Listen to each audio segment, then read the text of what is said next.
Natura Mundi a vu le jour en 2005, sous l'égide de Jean-François Astier, biologiste de formation, plongé dès son adolescence dans la passion de l'herboristerie. D'abord seul, il développe dans les années 90 une activité de vente de produits naturels avant de structurer cette activité par la création de Natura Mundi. La société compte aujourd'hui plus de 25 000 clients fidèles et emploie 12 personnes. Son laboratoire est installé au jardin botanique de Loubière, près de Foix, en Ariège.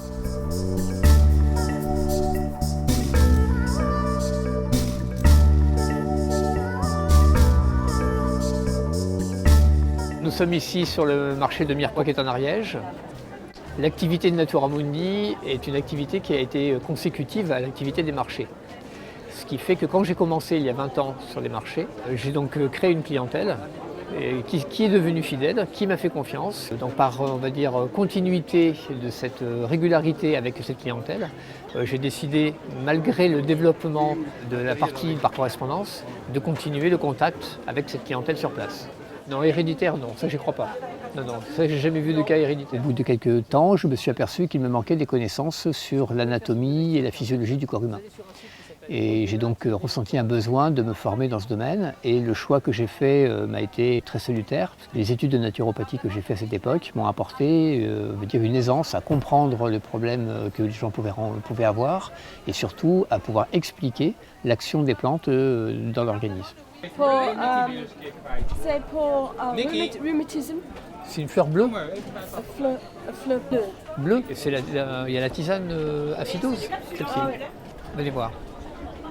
Là, il y a du bleuet dedans. Acidose, si vous voulez, c'est les acides qui font les rhumatismes. Donc ça, c'est contre les rhumatismes. Voilà. Je me suis aperçu, sans le savoir, que j'allais à la cause des problèmes. Et quand j'ai compris qu'en fait, ma démarche était une démarche causaliste, j'ai donc pu mieux conseiller aux personnes de pouvoir aller à la cause de leurs problèmes et non pas aux symptômes. Ce qui a été pour beaucoup de personnes un rapport de confiance qui s'est créé avec les gens qui venaient me voir et surtout une efficacité dans les conseils que je pouvais donner. Vous avez regardé au niveau alimentaire s'il n'y avait pas un cofacteur? On ne vous a jamais parlé de ça? Alors, vous savez, Hippocrate a dit une belle phrase, c'était il y a 2000 ans, que ton aliment soit ton premier remède. Il n'a pas dit que c'était le seul, hein. Il a dit le premier. Donc si vous prenez des remèdes, c'est très bien. Mais il faut que l'alimentation soit la première démarche. Et donc c'est parce que l'alimentation sera la première démarche que les autres seront efficaces. C'est tout. Voilà. Passionné depuis son enfance par les livres, Jean-François Astier se focalise plus particulièrement sur les livres de santé. Sa bibliothèque, qui compte aujourd'hui plus de 3000 ouvrages, est un outil essentiel. Pour y trouver les traces de questions déjà soulevées par ses prédécesseurs herboristes, pour y trouver d'éventuelles réponses, ou simplement une anecdote ou information qu'il sera intéressant de relayer pour expliquer à la clientèle de Natura Mundi l'intérêt d'une plante.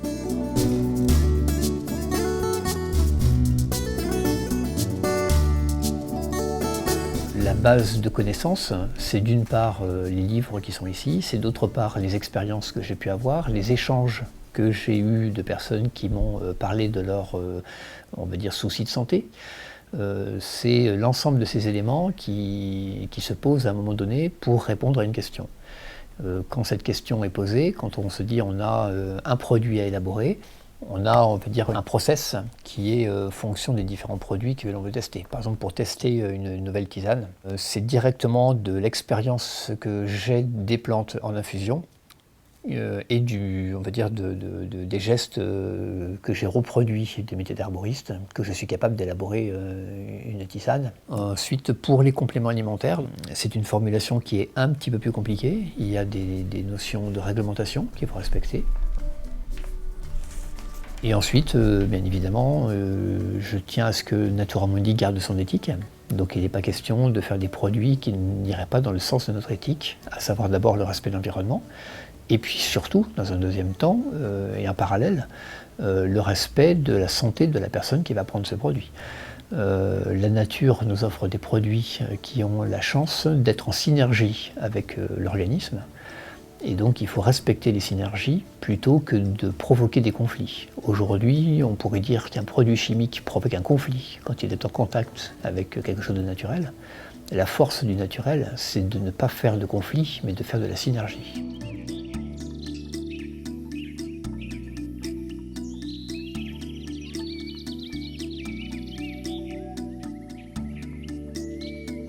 Après que cette première hypothèse de formulation ait été écrite, puis élaborée plus précisément, l'équipe de Natura Mundi s'affaire à chaque étape de sa fabrication. Le produit avec un prébiotique plus stable, ça sera encore meilleur pour nos clients, donc on aura un retour encore plus positif pour ce produit-là. Et bien dans ce cas-là, tout est paré pour qu'on avance sur ce produit-là, en avant. Donc on a un produit qui avance.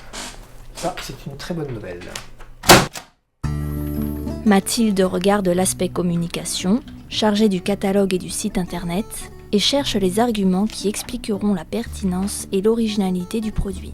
On édite environ 120 000 catalogues par an, en 2 temps. Un catalogue plutôt printemps et un catalogue plutôt automne. On les met dans les colis pour chaque nouveau client, soit sur simple demande, ou alors quand vous êtes dans le fichier client, c'est envoyé directement, automatiquement chaque année. Quant à Igor, il travaille sur la possibilité des approvisionnements de cette matière première et à vérifier la cohérence concernant la démarche éthique ainsi qu'en termes de sécurité d'emploi. Et d'autre part, je voudrais savoir un petit peu comment vous faites pour redistribuer les bénéfices, comment vous êtes organisé. En coopérative ? Très bien. Bien écoutez, j'attends de vos nouvelles, surtout l'échantillon. Merci bien, à bientôt. Au revoir monsieur. Je suis en train de vérifier plusieurs choses. Donc je vérifie la qualité de la coupe, la couleur du produit.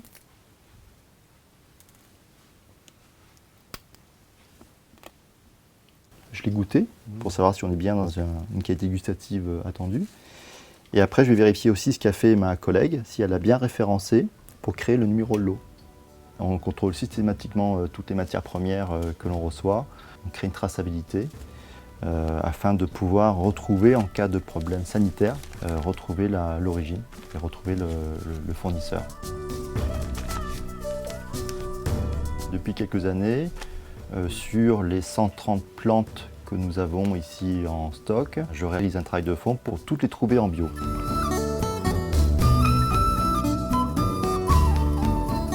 Aujourd'hui, nous avons plusieurs niveaux de certification. Nous sommes donc chez Ecocer, ce qui veut dire que nous avons un certificat bio sur les plantes, mais aussi sur la cosmétique.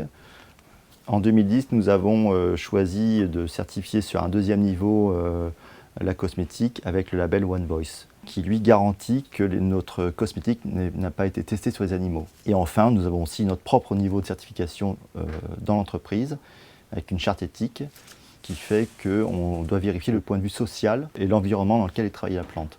C'est-à-dire qu'il faut bien vérifier que tout le monde est payé correctement, que les avantages sociaux sont bien redistribués, vérifier que les énergies utilisées sont renouvelables, que les véhicules utilisés sont avec des origines hybrides. Dans chaque point, il faut absolument vérifier qu'on est dans une charte de développement durable globale. Une fois toutes ces conditions réunies et toutes les étapes de fabrication validées, l'équipe de Natura Mundi procède à une dégustation afin de juger la réussite de la préparation et d'éventuelles améliorations à venir. Je vous propose qu'on goûte maintenant cette tisane. Actuellement, on travaille sur une tisane hépatique dont on a retiré la réglisse pour pouvoir proposer un produit qui sera compatible pour des personnes qui ont des problèmes cardiaques. Pour voir le goût, on devrait avoir quelque chose de beaucoup moins piquant que la dernière fois. Et par contre, sur on va dire ce goût adouci, qui rappelle le sucre, sans être du sucre, on devrait avoir donc une tonalité un peu plus forte. Oui. Elle est douce cette tisane. Oui, elle est très douce, très légère. Très légère. On a plus ce côté piquant. Même froid. Et oui, froide sans sucre, elle passera très bien. Le but du jeu, de toute façon, c'est de faire quelque chose qui soit à la fois vertueux. Donc il faut que les plantes expriment leur efficacité auprès de la personne qui va les consommer. Mais surtout, il faut que la personne prenne plaisir à les consommer. Ça, c'est fondamental. Une personne qui veut se soigner ne peut le faire que par plaisir. Très agréable. Très douce. Super. Ouais. Très bien. Une fois qu'on est tous d'accord, ce qui est le cas aujourd'hui, et bien donc nous allons pouvoir valider la formule. Il va falloir qu'on lui trouve un joli nom maintenant, mais on a une bonne tisane hépatique sans réglisse qu'on va pouvoir proposer à notre clientèle. La recette est maintenant prête. Les plantes, qui ne sont conservées qu'entre 6 mois et 1 an afin de garantir leurs principes actifs, tant au niveau effet que gustatif, vont dès lors être mélangées pour obtenir la tisane désirée.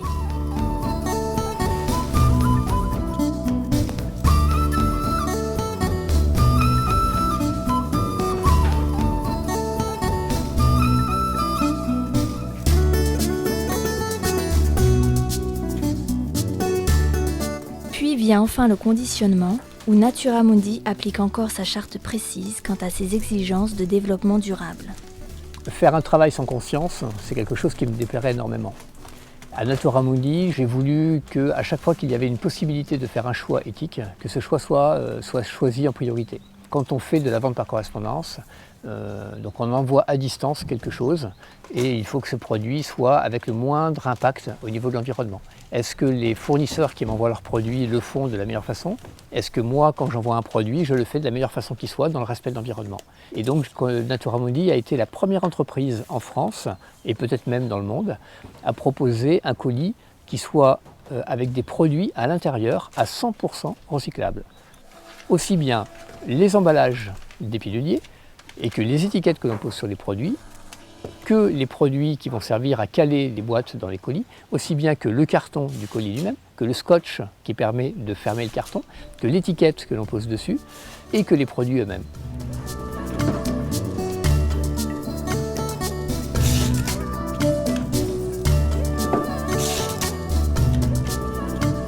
Le client de Natura Mundi passe sa commande par courrier, téléphone ou en ligne sur Internet. Natura Mundi, Rachel, bonjour. Oui, bonjour monsieur. Dans la mesure où les produits sont en stock, la commande part le jour même et arrive chez le client 2 à 3 jours plus tard.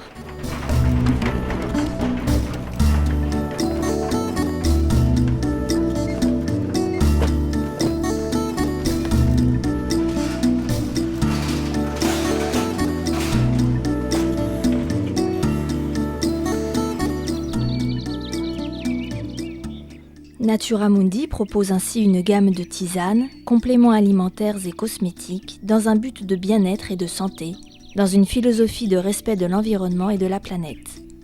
En s'engageant dans le présent, grâce à un savoir-faire issu des gestes du passé, l'entreprise prépare l'avenir. C'est le cas pour la plante Rhodiola, sur laquelle Natura Mundi travaille ardemment pour en faire dans les années à venir un produit phare et incontournable de notre santé.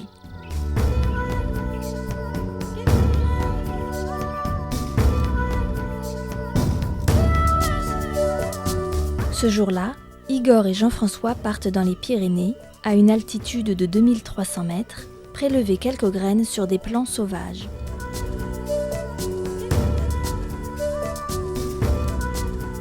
On a une ressource qui est près de chez nous, puisque Natura Mundi est installée dans les Pyrénées. L'intérêt, c'est d'essayer de valoriser une ressource locale. Et quelle ressource locale? Puisque je pense que demain, la rhodiola aura une réputation bien supérieure à celle qu'a le ginseng aujourd'hui. C'est une plante absolument extraordinaire. Je pense que si je dis à quelqu'un « Est-ce que vous connaissez le ginseng ?» on va me répondre « Ben oui, le ginseng, on connaît, c'est un tonique, c'est une plante qui a des propriétés même aphrodisiaques. » Bien, la rhodiola, c'est tout simplement du ginseng, mais avec un coefficient 2 ou un coefficient 3 supérieur. Voilà, donc c'est une plante qui a d'énormes vertus, et notamment la première de ces vertus, c'est d'être une plante à vocation anti-stress. Ça, c'est sur le côté psychologique. Sur le côté physiologique, la rhodiola, c'est ça qui fait la définition d'une plante adaptogène. Elle va agir sur l'ensemble de l'organisme pour que l'ensemble de l'organisme soit en bonne santé et soit capable de mieux gérer les éléments d'adaptation qui viennent de l'environnement extérieur.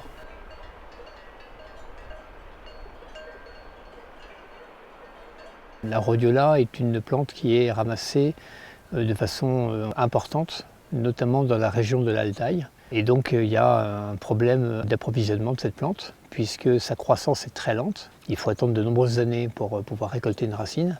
Et quand on récolte une racine, évidemment, le pied meurt. Donc il nous faut absolument trouver d'autres solutions que le ramassage sauvage. Et le pied que j'ai devant moi est un pied magnifique, qui a au minimum une cinquantaine d'années, voire peut-être entre 50 et 100 ans. Il faut considérer ça comme un patrimoine de l'humanité. Le but du jeu, c'est de pouvoir récupérer des graines pour en faire des semis, à partir de ces semis, faire une tentative de culture et de la culture, pouvoir obtenir une rhodiola d'origine française qui permet d'éviter le ramassage de la plante dans la nature.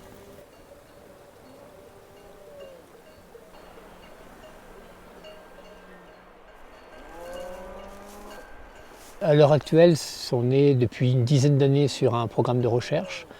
La première phase qui a été de mettre au point une méthode de germination, on va dire qu'on l'a bien remplie. Donc on est à facilement une graine sur deux pour lesquelles on obtient une germination. Donc ça c'est quelque chose d'assez extraordinaire. Et maintenant on essaye de mettre en place des cultures en plein champ et de trouver les meilleures méthodes pour que ces cultures en plein champ permettent d'avoir de bons résultats, c'est-à-dire de belles racines qui soient récoltables au bout de 4 ans ou 5 ans.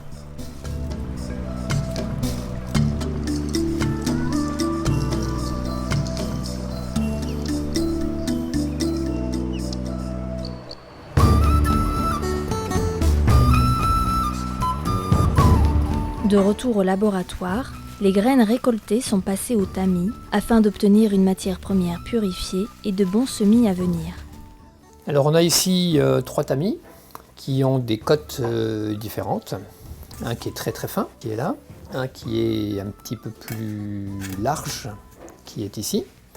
Et ensuite un troisième qui est lui déjà beaucoup plus conséquent en termes d'ouverture.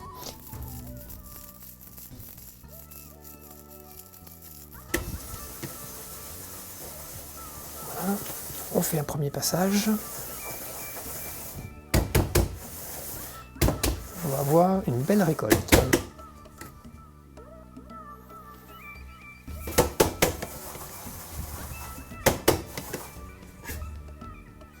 « 100% rhodiola. Donc ça, c'est la partie, on va dire, qu'il faut faire avec le plus de soin. Puisqu'on récolte maintenant des petites graines qui sont ici. Chaque graine va représenter, grosso modo, un équivalent entre une graine égale une boîte de gélules. Après avoir subi une phase de mûrissement des graines au secret bien gardé, les premiers plants ont été semés au printemps dernier. Bien qu'apparemment petits, ils ont bien poussé et l'opération est un succès. Voilà, cette toute petite racine que l'on voit ici, de couleur jaune, va alimenter le rhizome, qui lui va grossir, faire de la réserve de matière nutritive, dont les fameuses rosavines, qui font le principe actif de la rhodiola. Et donc c'est cette racine qui va se développer dans les 4 à 5 ans à venir.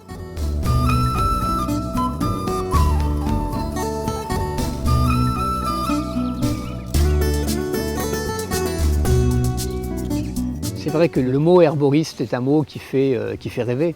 C'est aujourd'hui, depuis 60 ans, un métier qui disparaît. Et donc c'est forcément une activité qui est teintée de mystère, de chagrin, de se dire c'est quelque chose qui disparaît, il y a un côté ancien qui s'en va, etc. Donc je pense que nous avons une responsabilité importante, c'est les quelques personnes qui travaillons dans ce domaine des plantes médicinales et de l'herboristerie, de faire en sorte que ce savoir ne disparaisse pas. Et avec Natura Mundi, c'est une façon pour moi de pouvoir faire perdurer ce savoir à travers le temps, et j'espère qu'il y aura plus tard la relève aussi.